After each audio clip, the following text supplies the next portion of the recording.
here goes nothing.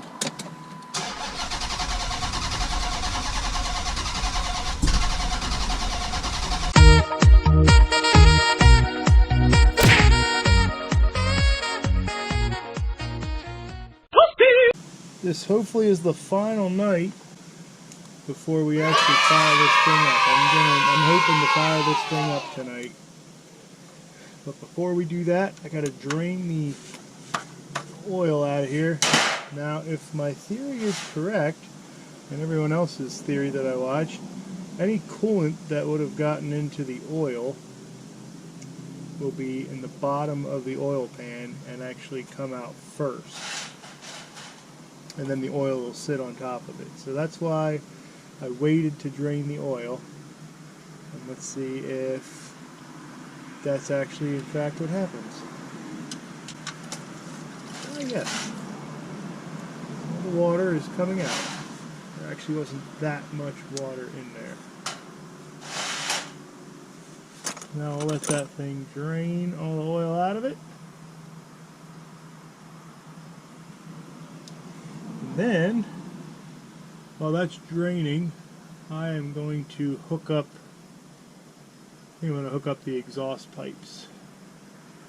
Because if I fire this thing up tonight, I can't have it being super loud and obnoxious. Everybody's going to be asleep by the time I go to fire this thing up. So, we're going to let the oil drain, and I'm going to attach the exhaust pipes. I'm also going to put the intake manifold back together and just kind of button the car up all while this stuff drains here. I'll probably also bleed the coolant, do all that stuff a while. I'll let this thing drain real good.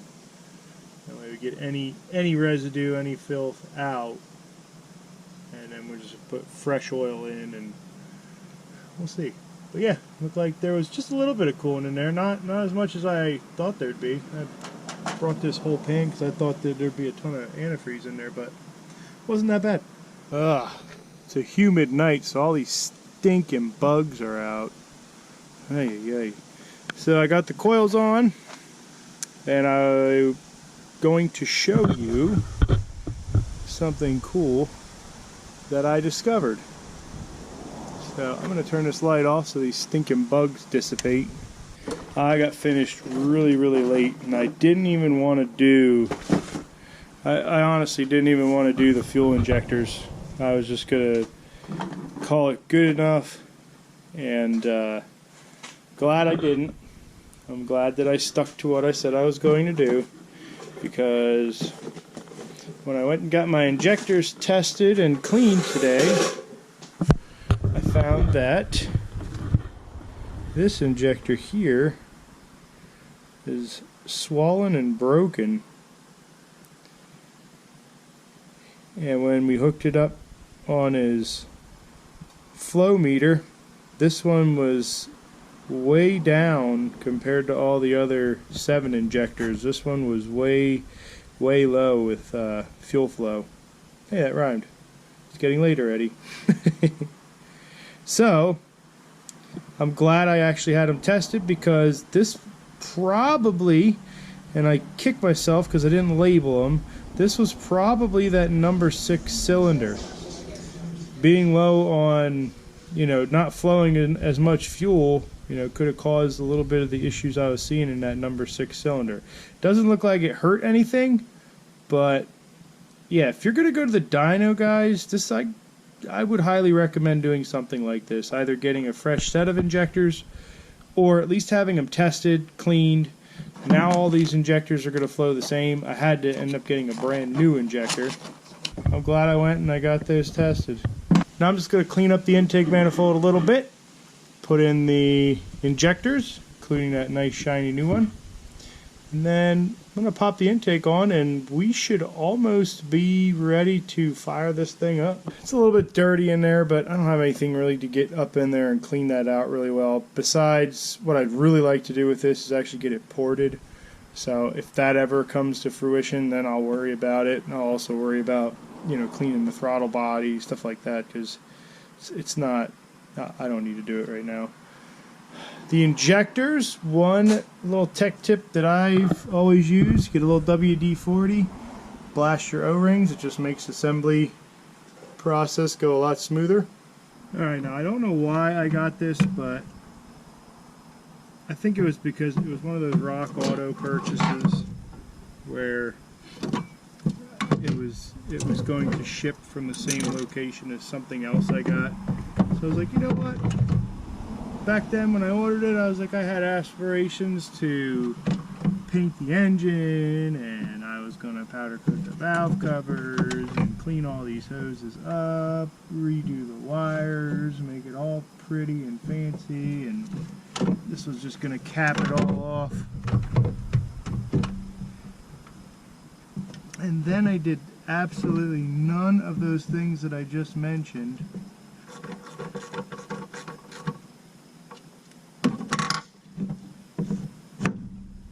With some water wetter.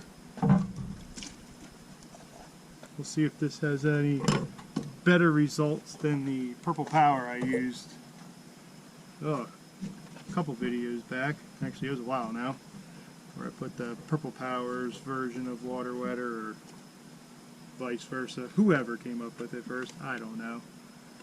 But I'm going to start with water wetter. And then I'm going to add my antifreeze.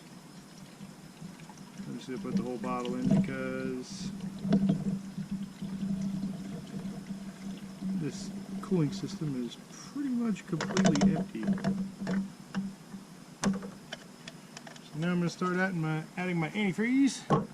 Got to make sure you get everything out of the way. All my injectors, my injector plugs, all that stuff out of the way. Set it down, don't bump anything.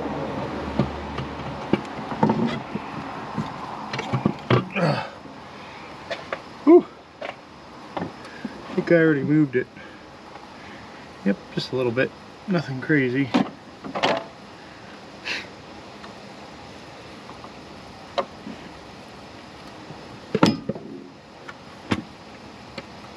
There we go. Looks good. See the other side here. Moved it just a little bit. Not bad though. I think all the bolts should at least start. Let's see what we got. Wonder how many stinking bugs we got trapped in there. Well, they're gonna suffer the best death ever, these bugs will. Running through this monster for the first time. What a cool way to die, bug. Getting sucked up by the Hemi.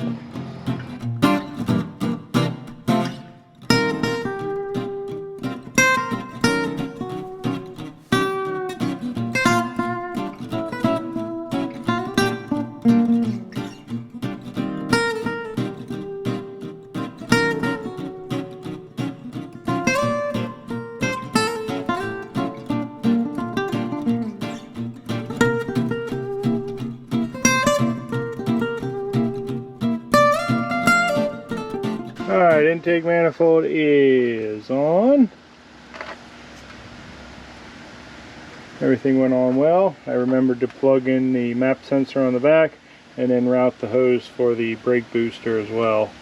So I think I plugged everything in. We'll find out first time I fire this thing up if I did, but I believe I plugged everything in. Now I'm going to show you how I deal with the coolant situation.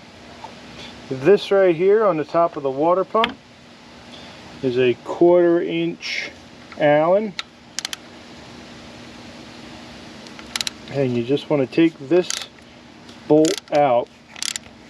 Well, it's kind of a NPT plug. You just want to take this out. I'm going to just start filling up this coolant bottle here. And what that's going to do with that plug out there, that's especially being jacked up right now, this is the highest point on the engine, aside from obviously the bottle here. But this is the highest point on the engine itself. So all your air bubbles are going to escape from there.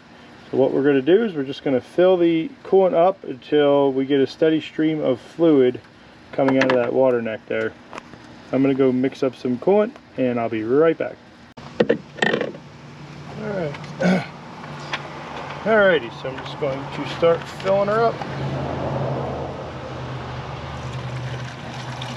Not too worried about it leaking on the belt a little bit.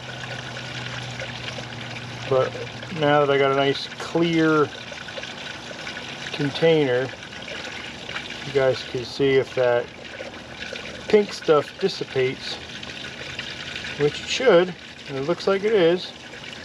Somebody argued with me once that filling it up this way wasn't getting the water wetter through the engine, and as you can see, it's getting pretty diluted and starting to find its way through the engine. So I'd say you could put it in there and it will eventually go through the engine enough that it'll make a difference. If it's going to make a difference, it'll make a difference.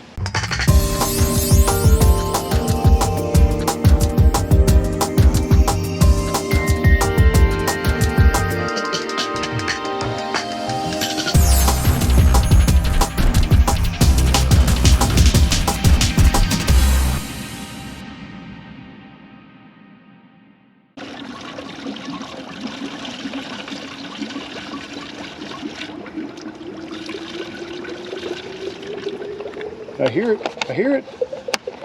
Here it comes. Let me put my drain pan under there. Yeah, that'll get bubbles out.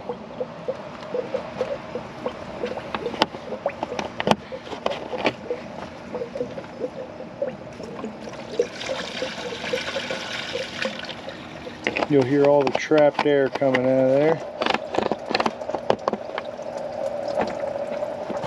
And once it's a steady stream like that, just put your plug back in. Like I said, it's not going to be perfect, and you don't want your water level to get too low over in the tank, because then that'll throw it off too. You just want a nice steady stream of antifreeze, and the rest of the bubbles that are in the system will come out through the tank, but this gets you a really good head start. So now we just finish this off by topping this all the way up to the max.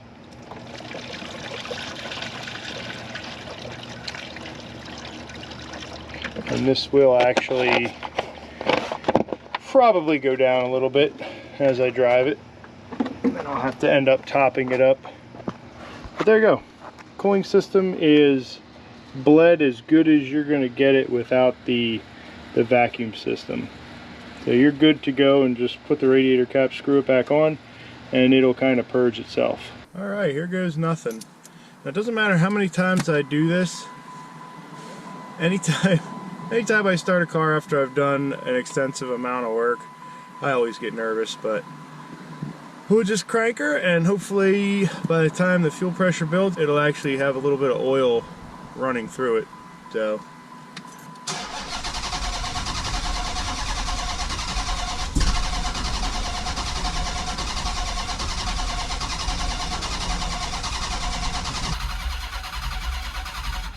alright, now I'll let it sit for a little bit, and then we'll try her again.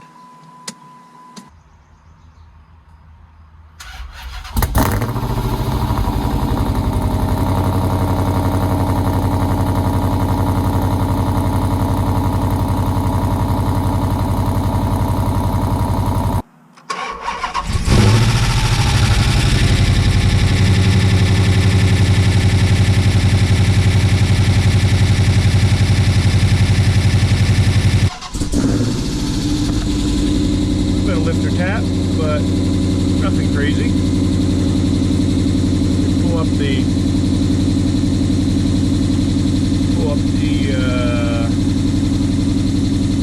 oil pressure. Started. Let's see what we got. Oh, we got good pressure. 70 some pressure, idle, that's nice.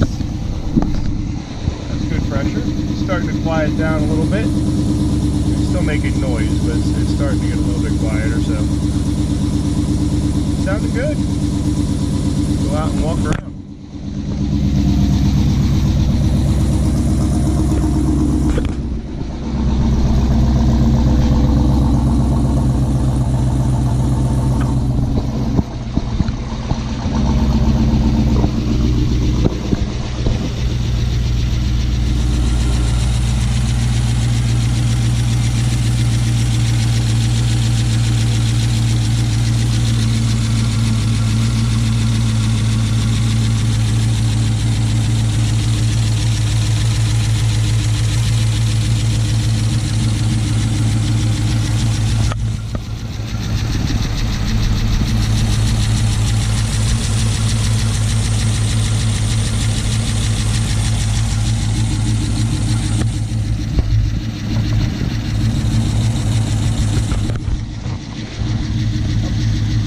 Stoked. Sounds good. It's relatively quiet. It's probably going to get even quieter as those lifters pump up more. But rock on, man. She's firing right up. She's sounding good. Shaking a little bit. That lumpy cam. Yeehaw!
To figure itself out.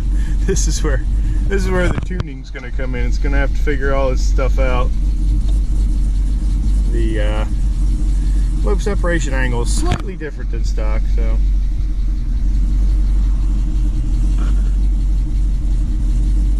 sounding good.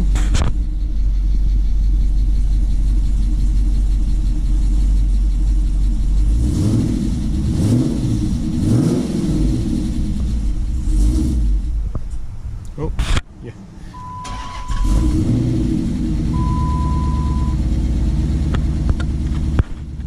Definitely gonna need tuned, but sounds good.